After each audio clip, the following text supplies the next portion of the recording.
જય માતાજી મિત્રો, તમારા બધાનું સ્વાગત છે આપણી મેલેડી સિદ્ધ સાધના ચેનલ ઉપર। તો મિત્રો, આજના વિડીયોમાં આપણે વાત કરીશું કે તમારા ઘરમાં કુળદેવીને જાગૃત ના હોય, કુળદેવીની હાજરી ના હોય તો શું થાય, કુળદેવીનો વાસ ઘરમાં કઈ રીતે કરાવવો અને કુળદેવીની કૃપા કઈ રીતે મેળવવી। એના પહેલાં મિત્રો મારી નમ્ર વિનંતી છે કે જે કોઈ સભ્ય, જે કોઈ માણસ આ વિડીયો જોવે છે એને અંત સુધી જોવે, જેના લીધે તમને સર્વ અને સંપૂર્ણ માહિતી સરળ ભાષામાં મળી રહે। તો ચાલો મિત્રો, વધારે વાર ના કરતા આજે આપણે આ વિષય ઉપર ચર્ચા કરી લઈએ। તો સૌપ્રથમ મિત્રો તમને હું જણાવી દઉં કે જો તમારા ઘરમાં કુળદેવીનો વાસ જ ના હોય તો ઘણા બધા પ્રોબ્લેમ આવે છે। જેમ કે સમજો તમે, ઉદાહરણ તરીકે તમારા ઘરમાં કંકાસ થવા, પ્રેમનો અભાવ થઈ જાય, ઘરમાં કંકાસ, ઝઘડા વધી જાય, આર્થિક સ્થિતિની તંગી, પછી એવા ઘણા બધા કાર્યો જે અટકાણરૂપી બને, ઘણા બધા કાર્યો તમારા બને નહીં, સિદ્ધ ના થાય, એ કામ અટકાય। કોઈ પણ કામ તમે હાથમાં લો, જે પણ મંગળકારી જે કામ કહેવાય, જેમ કે લગ્ન બાબતે, સંતાન બાબતે, જે મંગળકારી કાર્યો કહેવાય, એમાં મોટા મોટા વિઘ્ન આવીને પડે। તો મિત્રો તમારે સમજી જવાનું છે કે તમારા ઘરમાં તમારા કુળદેવી જાગૃત નથી અને તમારા ઘરમાં એ કુળદેવીનો, જે પણ તમારી કુળદેવી છે એનો વાસ નથી। તો ચાલો મિત્રો, હવે હું તમને જણાવું કે કુળદેવીનો વાસ ના હોય તો એ વાસ આપણે કઈ રીતે કરાવવાનો। એના પહેલાં મિત્રો તમને જણાવ્યા પહેલાં એક હું સૂચના અને એક જાણકારી આપવા માગું છું કે કોઈ દિવસ કુળદેવીની સ્થાપના ઘરમાં થાય નહીં। કુળદેવીને ઘરમાં પૂજી શકાય, દીવાબત્તી ભક્તિ કરી શકાય, બાકી તમે મઢ ના બનાવી શકો અને એની સ્થાપના ઘરમાં ના કરી શકો, બરાબર।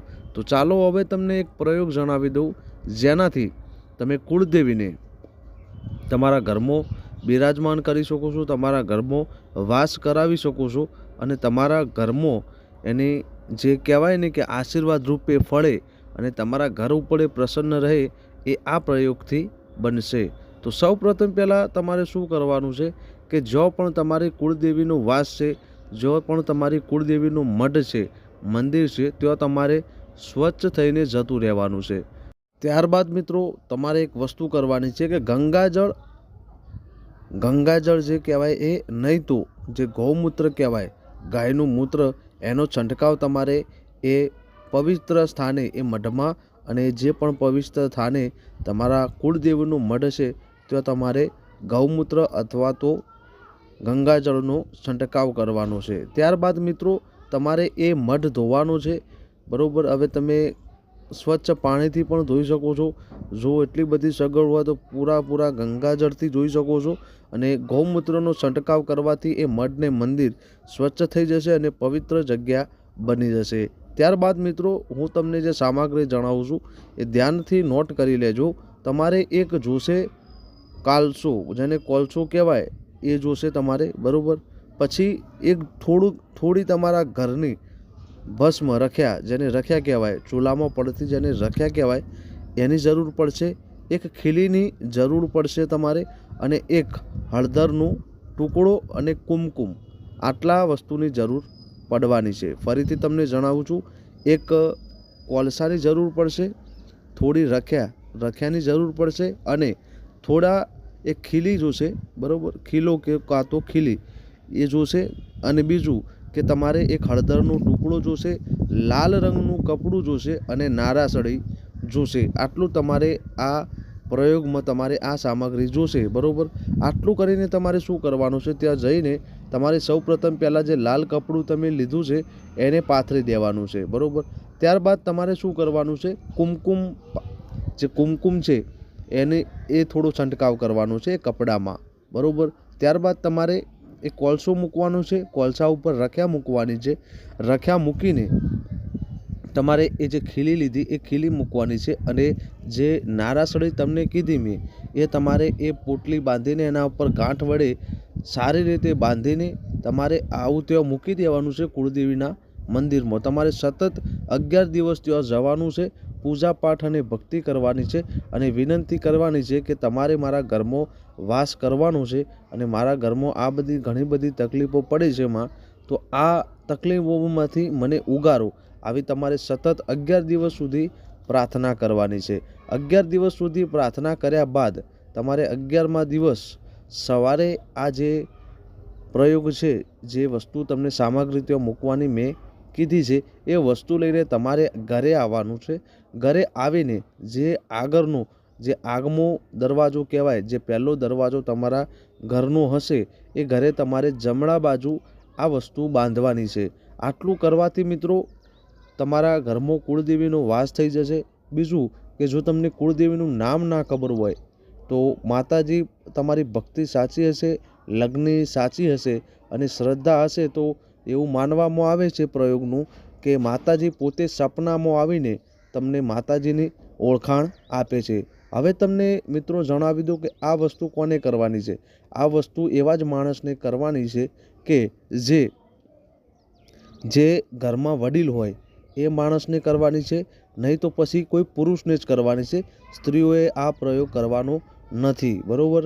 ઘરના જે વડીલ હોય એ કરી શકે, નહીં તો પછી પુરુષ કરી શકે। સ્ત્રી ઘરની કોઈ પણ આ વસ્તુ કરી શકે નહીં। અને આ વસ્તુ તમારે ત્યારે જ કરવાની છે જ્યાં તમારા ઘરમાં કંઈ પણ એવું સ્વચ્છ હોવું જોઈએ ઘરમાં, બરાબર। એટલે પહેલાં તમારા ઘરમાં તપાસીને કે ભાઈ સ્વચ્છ છે કે નહીં, ત્યારે જ એવા જ સ્વચ્છ દિવસોમાં તમારે આ વસ્તુ કરવાની છે, આ પ્રયોગ કરવાનો છે। આટલું કરવાથી મિત્રો તમારા ઘરમાં તમારા જે કુળદેવી છે, તમારા ઈષ્ટદેવનું આહવાન થશે અને તમારા ધારેલા કામ, તમારા ઘરમાંથી કંકાસ જતા રહેશે। માંગલિક કાર્ય, જે પણ સારા એવા કાર્યો જે છે અટકાણા છે, એ બધા પૂરા થઈ જશે અને તમને સારી એવી કુળદેવીની કૃપા મળશે। હવે તમને જણાવી દઉં મિત્રો, જેના ઘરમાં કુળદેવીની કૃપા થાય એના ઘરમાં કોઈ દિવસ દેવ દુઃખ નથી આવતું, કોઈ પણ કામ કોઈ દિવસ અટકાતું નથી, માંગલિક કાર્ય કોઈ દિવસ અટકાય નહીં। ઘરમાં કંકાસ ઝઘડા બંધ થઈ જાય છે તમારા ધંધાદારીમાં, અને તમે જે પણ વ્યવસાય કરો છો કે નોકરી કરો છો એમાં બરકત મળે છે। ઘરમાં એક ખુશી ઉલ્લાસનો આનંદ રહે છે અને બહુ જ સારી એવી જિંદગી તમારી જાય છે। મિત્રો તમને ફરીથી જણાવી દઉં કે ઘરમાં કુળદેવીનો વાસ હોય અને પિતૃઓ તમારા પ્રસન્ન હોય, પિતૃઓ જે તમારા બની ગયા, આ બંને જો પ્રસન્ન હોય તો તમારે કોઈ દિવસ દેવ નામનું દુઃખ આવે નહીં। અને તમને આ બે વસ્તુ એવી જે છે કે જે તમારા કર્મની કઠિનાઈ જે છે એમાં પણ ભાગ કરે એવા આ બે દેવ છે। એટલે મારું માનવું સૌથી પ્રથમ આ બે દેવને તમારે રાજી કરવાના છે। તમારા ઘણા ખરા કામ, 99% જે પ્રશ્નો છે, 99% જે દુઃખ છે, એ આ બે દેવની હાજરીમાં પ્રસન્ન હોય તો આ બે દેવની હાજરીમાં કોઈ પણ દિવસે તમને દેવ નામનું દુઃખ પડવાનું નથી, જ્યાં સુધી આ પ્રસન્ન છે, આ રૂષ્ટ ના થાય ત્યાં સુધી। તો ચાલો મિત્રો, આ વિડીયોમાં આટલું। જો વિડીયો તમને ગમ્યો હોય, વિડીયોની જાણકારી તમને ગમતી હોય અને આ વિડીયોમાંથી તમને થોડું ઘણું પણ શીખવા મળી હોય તો આપણી ચેનલને સબસ્ક્રાઈબ કરવા વિનંતી છે અને શેર કરો તમારા બધા મિત્રોને। તો ચાલો મિત્રો, જય માતાજી, જય મેલડીમાં। બીજું તમને જણાવવાનું છે કે મિત્રો આપણો એક વોટ્સઅપ ગ્રુપ પણ છે અને વોટ્સઅપ ગ્રુપની લિંક જે છે એ તમને આપણા વિડીયોના ડિસ્ક્રિપ્શનમાં મળી જશે। તો જોઈન થવા નમ્ર વિનંતી છે, કેમ કે એનો એક ફાયદો રહેશે કે કોઈ પણ આપણા ચેનલ ઉપર વિડીયો આવશે તો એની સૌ પ્રથમ લિંક તમને વોટ્સઅપ ગ્રુપમાં જોવા મળશે। અને તમારે કંઈ પર્સનલ કામ હોય તો વોટ્સઅપ ગ્રુપમાં તમે હોય તો તમે મને મેસેજ કરીને પણ કોન્ટેક્ટ કરી શકો છો। તો ચાલો મિત્રો, વિડીયોમાં આટલું। વિડીયો તમને ગમ્યો હોય, વિડીયોમાંથી તમને થોડું ઘણું પણ જાણવા જેવું મળ્યું હોય તો સબસ્ક્રાઈબ કરો ચેનલને અને શેર કરો તમારા બધા મિત્રોને। તો ચાલો મિત્રો, જય માતાજી, જય મેલડીમાં, હર હર મહાદેવ, હર।